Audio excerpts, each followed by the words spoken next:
1991 में 1991 में उस समय प्रधानमंत्री पीवी नरसिम्हा राव थे और वित्त मंत्री मनमोहन सिंह थे। पीवी नरसिम्हा राव का दिमागी हिल गया, क्या करना चाहिए, उन्होंने सारी जिम्मेदारी वित्त मंत्री मनमोहन सिंह के ऊपर दिया था और हम लोगों को अपने रिजर्व बैंक का सोना गिरवी रखना पड़ा था, तब जाके हम लोग को पैसा मिला था। और आईएमएफ ने हमें शर्त रखा था कि आप अपने यहाँ लिबरलाइजेशन कीजिएगा, यानी विदेशी कंपनियों के साथ भेदभाव नहीं कीजिएगा, उनको भी बराबर का मान्यता दीजिएगा, प्राइवेटाइजेशन कीजिएगा, प्राइवेट कंपनियों को भी आने दीजिएगा, ग्लोबलाइजेशन मतलब होगा कि विदेशी कंपनियों को आने से नहीं रोकिएगा, एलपीजी लिबरलाइजेशन, प्राइवेटाइजेशन, ग्लोबलाइजेशन किए, ये शर्त माना, तब हम लोगों को कर्जा मिला और उसके बाद से हम लोगों ने धीरे धीरे उसे अर्थव्यवस्था को पटरी पर लाना चालू किए थे। तो उसी समय मनमोहन सिंह का, आज भी देखिएगा कई सारे पॉलिटिशियंस को, वो किसी पार्टी को भले बोल सकते हैं लेकिन पर्सनल मनमोहन सिंह को नहीं बोलते लोग, क्योंकि उस समय 15 दिन का ही महज पैसा बचा था।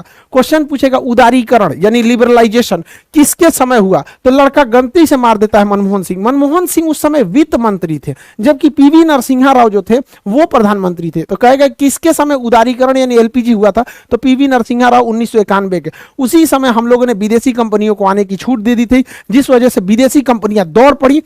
भारत में कारखाने थे नहीं। 1991 में जैसे हम लोगों ने विदेशियों को खोला, विदेशी कंपनियां टूट पड़ी भारत में, और जैसे वो टूट पड़ी तो भारत में इंजीनियरों की हैवी डिमांड होने लगी, क्योंकि वो इंजीनियर तो घर से नहीं लाएंगे और यहाँ इंजीनियर थे नहीं, तो यहाँ जो भी इंजीनियर थे उन लोगों का हैवी डिमांड हुआ, बहुत सैलरी मिलने लगा। तो एकदम दिमाग में बैठ गया, जिसको देखो इंटर पास इंजीनियर आज इतना ज्यादा भर गए और फैक्ट्रियां तो आ नहीं रही हैं। तो ये 1991 में था। यही आईएमएफ है जो भारत को उस समय आंख दिखाता था, और आज भारत से यहाँ पर ये लोग भीख मांग रहे हैं। और अजीब स्थिति है, देखिए पाकिस्तान भीख मांग रहा है आईएमएफ से और आईएमएफ मांग रहा है भारत से। ये स्थिति है, ये भारत के किसानों के बदौलत है। इनका कहना है कि गेहूं पे से निर्यात को प्लीज हटा दीजिए।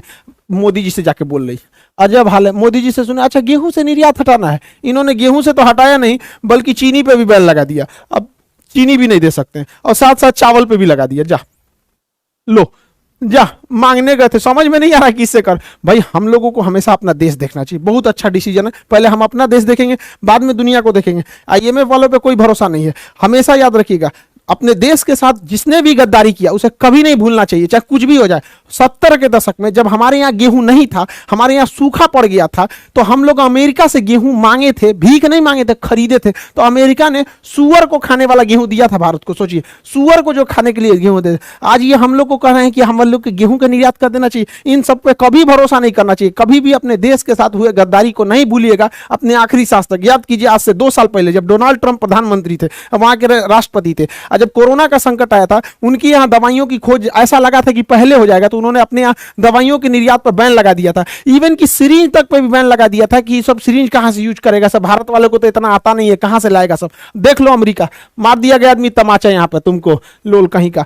आज हम लोग पूरी अपने देश की पूरी जनसंख्या को हम लोगों ने वैक्सीनेशन लगा दिया। दुनिया में जहां भी वैक्सीन लगी हुई है उसमें सबसे ज्यादा योगदान भारत की है यहाँ पर। तो ये लोग बैन लगा दिए। तो ये जब इनका देश करेगा ना कुछ, तो सब सही है। ये जिसका मन जहां बम मार देंगे, लीबिया में जाके मार देंगे, तुर्की में मार देंगे, सीरिया में मार देंगे, कहीं मार देंगे। और जहां हम लोग कश्मीर में जाएंगे तो कह देंगे पंचायती करने आने के लिए। इसलिए हमेशा अपने देश के बारे में सोचना चाहिए। बहुत अच्छा डिसीजन है भारत सरकार का, बैन नहीं हटाना चाहिए। दुनिया को भी तो समझ में आए। अच्छा ये बताइए, पेट्रोलियम देशों का अपना संगठन है, वो लोग का देखते हैं कि पेट्रोल महंगा हो गया तो पेट्रोल का बेचना ही बंद कर देते हैं। महंगा हो जाता है तब बेचते हैं। चोट्टा कहीं का, पेट्रोल तुम बेचोगे अपने हिसाब से, गेहूं बेचेंगे हम लोग नहीं।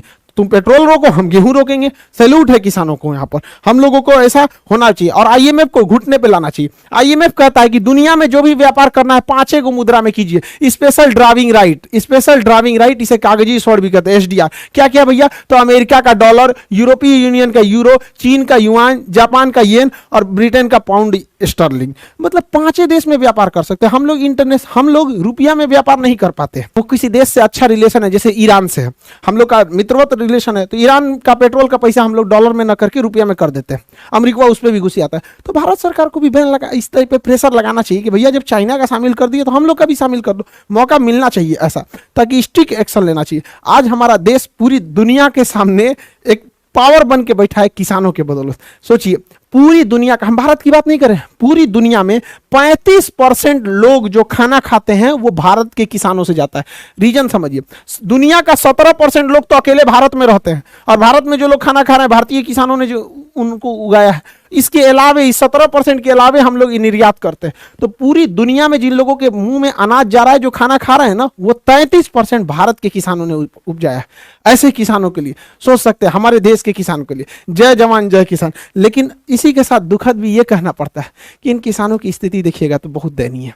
इनको कोई नहीं पूछता है, सूखा आए, बाढ़ आए, कोई सामाजिक इन लोग के लिए सुरक्षा नहीं है। अजीब सी स्थिति इन बेचारों के लिए बनी हुई है।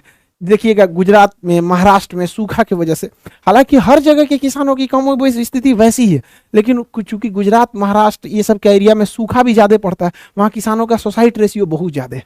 तो सोचिए, ये आज आज़ादी के इतने सालों के बाद अगर किसानों के प्रति इस तरह से दुर्दशा है तो ये अच्छी बात नहीं है। जिन किसानों ने हमें आसान से जीना सिखा दी, विश्व पटल पर हम लोग, आज दुनिया हमसे भीख मांग रही है कि गेहूं का निर्यात करो, चावल का निर्यात करो, चीनी का निर्यात करो। इन किसानों के बदौलत देख रहे हैं उनका घर टूटता है, बेचारे बीमार पड़ते हैं तो सरकारी हॉस्पिटल में ले जाते हैं, और सरकारी हॉस्पिटल की स्थिति इस तरह से करके रखा गया है कि बेचारे लोग को डर लगता है कि वहाँ ठीक होगा कि और बीमार पड़ जाएगा। देखिए इस तरह से स्थिति हो गई है, बड़ी दयनीय है। जरा सोच सकते हैं, पूरी दुनिया का 33% लोगों का ये खाना खिला, ये हाल है इन किसानों का। इन किसानों को भी सोचना चाहिए। बुढ़ापे में जो उम्र थी अब घर पे बैठने की, बाबा आप क्या बताएं हम आपको। यहाँ पे आज उन पूरे किसानों को हम अपने दिल से सैल्यूट करते हैं, सबको चरण स्पर्श करते हैं। आप किसानों का, आप सच्चे देशभक्त हैं इस देश के। आपकी मेहनत का बदौलत है कि आज हम लोग शान से वहां रह सकते हैं। लेकिन गरीबी, बेचारों के साथ भेदभाव होता है किसानों के साथ, उनका कोई नहीं सूख लेता है। कहीं बाढ़ में डूब रहे हैं, कहीं सूखा में ले रहे हैं। बेचारा थोड़ा थोड़े पैसे जमाते हैं, पता चला फसल खराब होगी, वो भी चलेगी। ये बेचारा छोटा बच्चा को देखिए ना, गुल्लक लगा रहा है यहाँ पे, किस लिए? कि भाई कभी इमरजेंसी में काम आएगा, पढ़ाई लिखाई में काम आएगा। टेंशन नहीं लो बाबू, अभी खान सर हैं पढ़ने के लिए, कभी गुल्लक या खेत नहीं बेचना पड़ेगा आपको।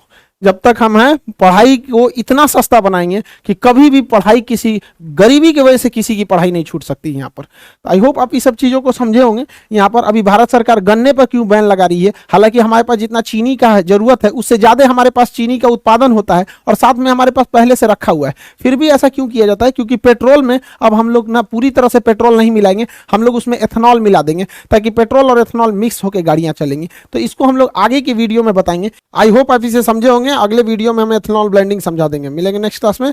जय हिंद।